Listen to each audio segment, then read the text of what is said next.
In this episode, we talk about creating LGBTQ plus inclusive classrooms and curriculum. What are the benefits for all students? How can we create inclusive learning experiences? There's also the question of navigating gendered language. I'm joined by Dr. Joseph Parodi-Brown, a Spanish teacher in Connecticut whose doctoral work was focused on this important topic. Lots to discuss, so let's jump in.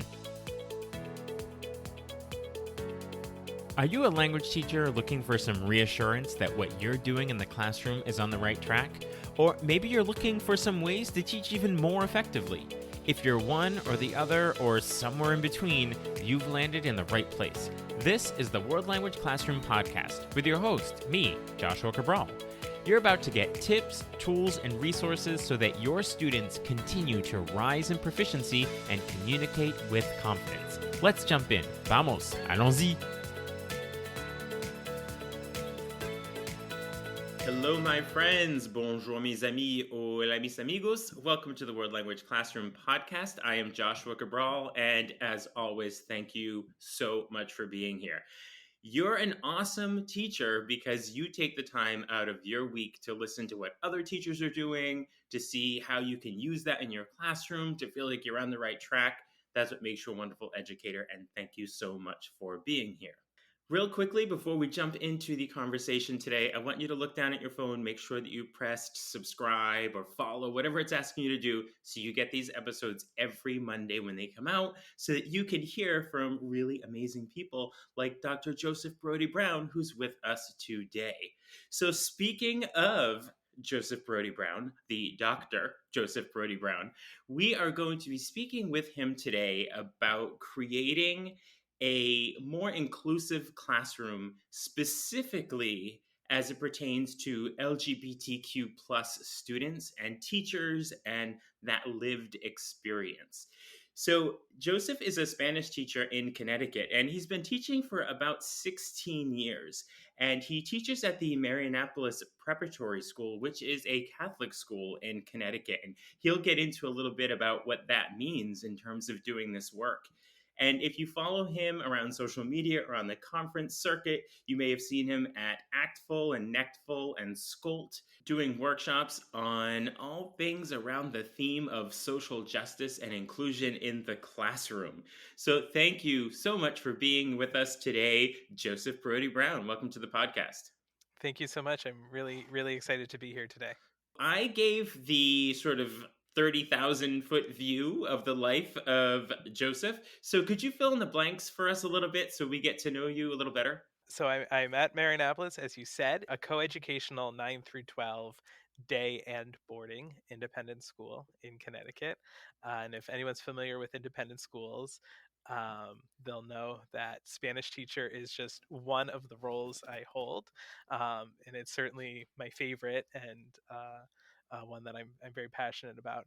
I also am the director of our SHIELD program, and SHIELD stands for Students Honoring Inclusion, Equity, Love, and Diversity. So it's sort of an umbrella program for our DEI work in the school. Also, I'm on the board of the Connecticut Council of Language Teachers. So try to stay busy and involved and really love what I do. So let's jump into this conversation about inclusive classrooms. And when we use this terminology of an inclusive classroom or curriculum, what does that mean and what are the benefits of that? My dissertation was on the experiences of LGBTQ plus students in Catholic high schools. And surprisingly, there's not a lot of research on that particular topic. So I was learning a lot about the experiences of LGBTQ plus students in schools in general. And a leader in that field is GLSEN, an organization that's been around for a couple of decades and for just about that long has done a school climate survey for LGBTQ plus students. What I found in the research there was that just under 20% of students reported seeing or experiencing positive content or representation of LGBTQ plus identities in their schools. And that's in the most recent version of the survey. So it's done every 2 years. So this comes from data collected in 2019 that was published in 2020.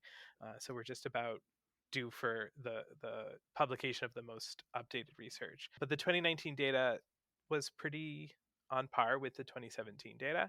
So again, about 20%. On the flip side of that, just about that same number, just under 20% had been explicitly taught negative representations or negative content about LGBTQ plus identities. And of course, this is certainly continues to be a timely topic. More and more states are requiring level appropriate LGBTQ plus history in their curriculums, but additionally, states are passing and proposing so-called "don't say gay" laws or "don't say gay and trans" laws. So this continues to be a conversation in our classroom, and so certainly we know that having classrooms that are inclusive of LGBTQ plus identities benefit those LGBTQ plus students in our classroom. But one of the fascinating things I found in my research was another doctoral dissertation by Helmer about an English curriculum, LGBTQ plus inclusive English curriculum. And one of the findings was that it doesn't just benefit the queer students, it benefits all of the students who are then able to conceptualize relationships in different ways, to learn about how to ask questions and interact with people who are different from them, specifically in this sexual orientation, gender identity paradigm. So can I ask about your choice of topic for your dissertation? Did it happen? Did you come upon that because of your experience teaching and not seeing that, and so you took on this topic, or where did you how did you land on this topic for your dissertation? Yeah, the number one suggestion they give you is, pick a topic that you're gonna be comfortable with thinking about every day for X number of years, right? And so it was certainly something that we were experiencing in my school, this tension between these two identities, really determining how students feel a school's mission lived out in their experience. Mhm. And so to be able to dive into that in an academic way felt really good for me. So, speaking of that personal experience, I would like to know about your own journey to creating an inclusive classroom and curriculum. What have been sort of your challenges along the way, and what are you most proud of? What are the successes that have come out of it? It's been a journey. I think you used that word, Mm. and when I look back at 16 years of teaching, I really reflect on the ways that I've grown as a professional uh, in that area. And so sort of first, more broadly, educating myself more about social justice in the world language classroom, not just as a content, but also as a pedagogy, was something that really was a starting point for me. And Mhm. so, as our department shifted from a textbook to creating our own thematic units and our own curriculum, that was a starting point for us to really think about the ways we promoted a lens of social justice in our courses. And that's around this time that I started working on my dissertation, and so really started to intentionally think about LGBTQ plus identities in the classroom. Yeah, couching this whole discussion within the lens of social justice. And I'm thinking of the Learning for Justice social standards, which recently I had a conversation here on the podcast with Cécile Lenny, who was talking Yeah. specifically about using the social justice standards in the classroom, and it's definitely a part of it, and there's so much work to go into it, and having a conversation about social justice is just such a huge robust conversation to have. So it's good that we can focus on this area, and I like to put that out there, because if we're talking about race in particular, I don't want to discount the whole idea of intersectionality, where you could be an African American lesbian, and Mhm, that is a whole different experience than being a white lesbian in the United mhm. States. But I'm just thinking, just to keep that in mind, that whole idea.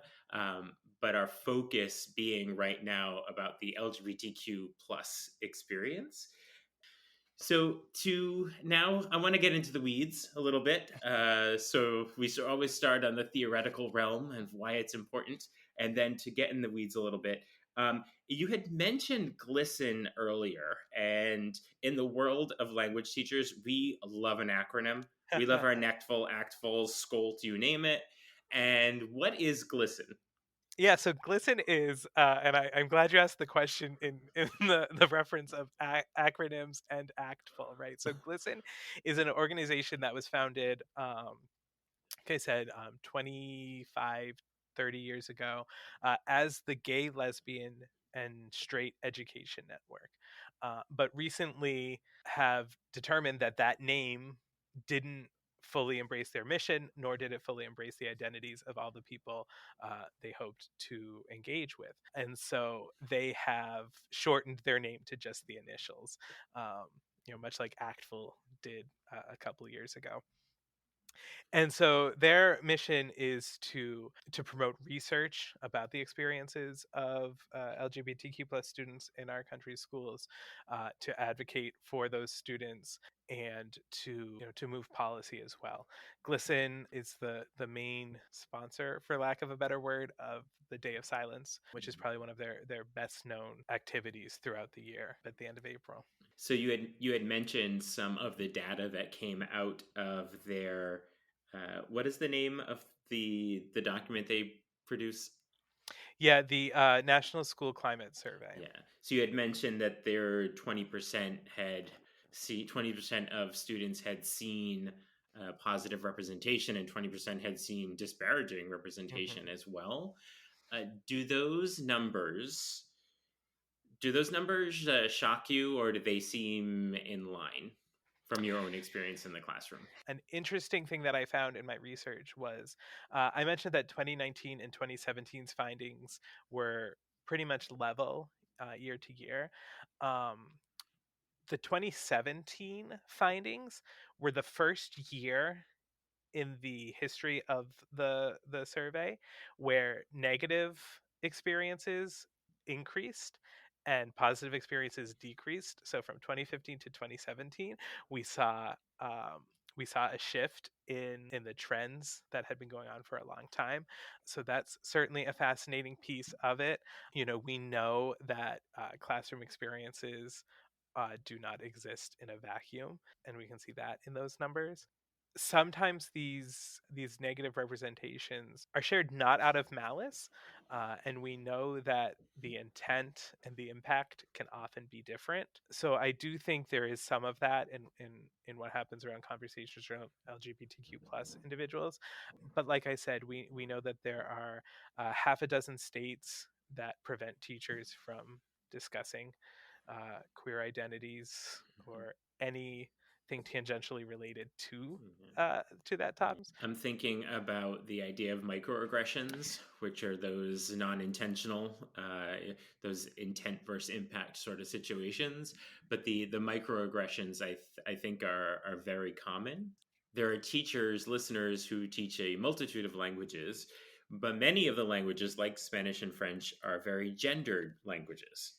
And this is a topic that it's a hot topic that a lot of people are talking about, trying to grapple with. Why don't we just take it right Yeah. on and say, first off, what is the challenge of a gendered language? And then what are some emerging solutions that teachers are finding to create a classroom that's inclusive given such gendered languages? For students who are struggling with or coming to terms with or just thinking through what gender means in their life, even the language of gendering nouns can cause confusion or anxiety. So I think that's a place to start as well. One thing I've started doing is referring to L and la words in Spanish instead of masculine and Mm-hmm. feminine words. And it's really challenging to have the conversation with students that yes, we're talking about gender, but no, we're not talking about gender, right? And so to Mm-hmm. sort of remove that from the equation, I think is helpful. But then, of course, we get into the idea of gender neutral language for non-binary individuals. And certainly as polemic as that is in English, it's sort of heightened in some of the languages that we teach, right? There is no governing body of the English language in the way that many of the languages we teach have. I'll speak mostly to Spanish because that's where most of my experience is, but I think these are parallel conversations in a lot of our languages. So, we know the Real Academia Española, the Spanish Royal Academy of Language, has multiple times spoken against the use of non-binary language. And I can't remember who tweeted it, but just a couple of weeks ago, right, we saw a tweet that went pretty viral in language teacher Twitter about their district that wasn't allowing them to teach non-binary language because the RAI, the Real Academia Española, doesn't recognize it. What I thought was really fascinating about that was the quickness with which some professional organizations responded to that. So AATSP put out a statement. The American Association of Teachers of Spanish and Portuguese put out a statement pretty quickly, and said language is for everyone, and we promote language that includes and whether it's French or whether it's Italian or any number of languages, we know that these conversations continue and that there's strong opinions on both sides, and it's includes conversations about sort of linguistic imperialism or linguistic colonization from the United States in other languages, and I have a really hard time listening to that argument. So if someone says, "Well, this is people from the United States imposing their cultural beliefs on Spanish speakers around the world," I think first of all that it does more than a disservice. It really ignores and devalues the voices of Spanish speakers here in the United States, but it's also just not factually true. We see these approaches to non-binary language coming from other Spanish-speaking countries. Argentina is a big mover in this. We see it in areas in Spain as well, and really across the Spanish-speaking world. Yeah. So I teach French. I teach French and Spanish, but the last couple of years I've had primarily French. And whereas in Spanish, there's this somewhat of a movement of with adjectives instead of O or A that they're doing the E ending, like latine. So that's not really an option in French, just because of the nature of the way the language works. So it's a little more complicated with figuring the adjective situation out. But there is an emergence of gender neutral subject pronouns. And what I've found personally for me, and this really comes from the fact that I teach grades 1 through 8. And so I have had a non-binary, at least one non-binary student beginning as soon as first grade. And so when that first happened, this was about 5 years ago, when I knew I was going to have this student, I had to, from day one, include the non-binary pronouns. And since then, they've been a part of my curriculum. And what I was afraid of, and what I sometimes see, is it's done as that one-off. It's, oh, if you don't want to use the he or she, there's this other option if you want to use it. And that's originally kind of how I was doing it. But now that it's part of the chart with everything else, and it's not a one-off, I think those are the things that I've seen personally with my students, that they don't see it as other, and when it's that one-off piece, it becomes that other. And I'll have students that will choose once in a while to use it, and they'll often use it in examples, and it's part of the language and what we do. And I've had some teachers, and I'll ask you your opinion on this. As always, when I'm having these conversations, it's like, what's actually happening in my classroom? And I have an expert here to talk to, so I'm going to get your thoughts on it. But it's sort of, I'm doing it, and my students are understanding this because I see the value in it. But what if their next teacher doesn't? So say I go through 8th grade, and they go on to other high schools, and they have teachers that aren't doing this. And I in no way think I'm doing a disservice to my students at all by doing this. But how do we navigate their experience going forward when it might not follow them? What are your thoughts on that? Yeah, that's a really powerful question. And before I answer it, I'll talk Hmm. through a little bit of the process that we went through as a department Hmm. Yeah. when we made this decision. And I'm also the department chair, and so I went into this conversation knowing what I hoped the outcome would be, and knowing that I had a little bit of power in the conversation to get it there if I needed to. And so we started to have this conversation. Well, there are options in French, there are options in Spanish, and let's learn about them. And then, the question was, well, where do we expose our students to that? Where do we teach it? And pretty quickly, the department came to the idea of, well, across languages and across levels. A future teacher may not value that. um, there's a scale there, right? There could be a teacher who is ignorant of it, who isn't aware of its existence. There could be a teacher who is, for a multitude of reasons, strongly against it, right? And so what I try to do is always, again, frame it in the context that this is language that some communities in the Spanish speaking world use. Similar to whether people are comfortable or not comfortable with they as a singular pronoun in English, as a gender neutral pronoun in English. And it's certainly not the only, it's just the most prevalent.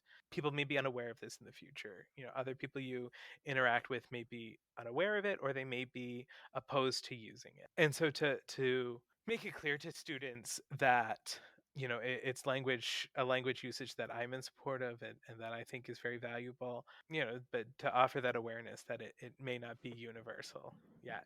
Yeah, in my conversation with Ben Tinsley a couple of weeks ago, we were speaking very specifically about the fact that he, as he says, unapologetically centers the Black experience in his French classes. And with that, like he's saying, he fully understands that there are teachers before him, teachers after him, and other teachers they're going to have where they're going to learn all about the white European French experience. But for at least that time with him, he will have had the opportunity to make sure that they're aware of the Black experience with French. I often think that it could be similar with this, that you may have teachers that don't embrace Mm-hmm. this, but during your time with me, you know that you're Mm-hmm. valued and you'll have the option moving forward, whether or not you use it in their classroom. When you're out in the world using your language, you'll have it and you'll be understood, Yeah, you know? exactly. And Yeah. that's not something they're going to forget. That is language that will stick with them. That is, content. Speaking about what you talked with Ben Tinsley about, that they will Hmm. remember. So, for teachers who are not opposed to creating an inclusive classroom, for teachers that have opposition to it for whatever reason, I would like to put that aside Hmm. for a second.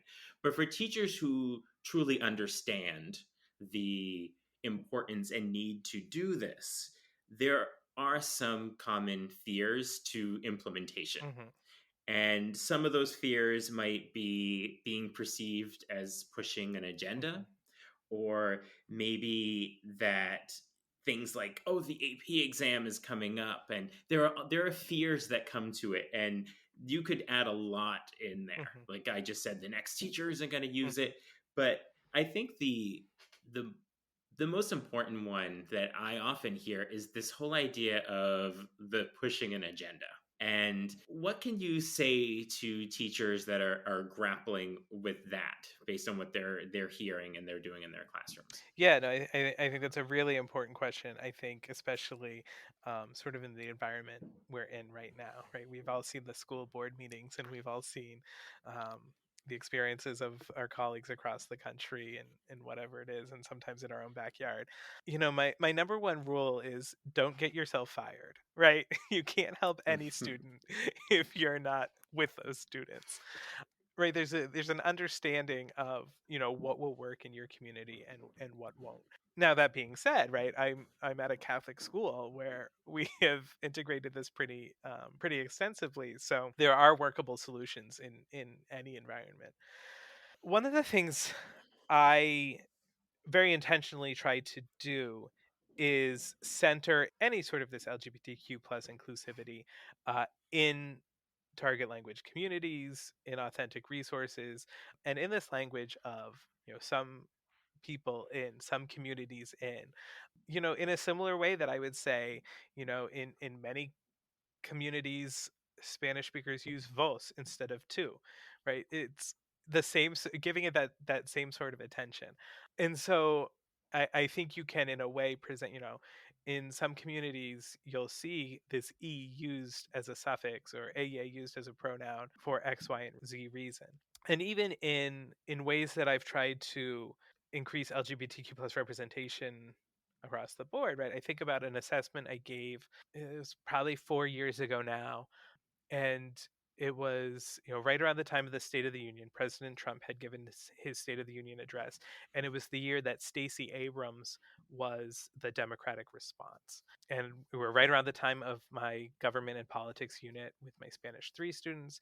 And so at the unit assessment, as part of their reading assessment, I shared an article from El País in Madrid that covered Stacey Abrams' speech.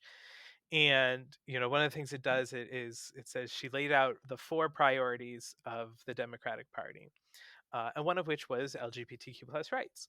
So the question was, name 3 of the priorities that Abrams identified for the Democratic Party. Now, some students were just going to read the first 3 and write down the first 3, and that's fine.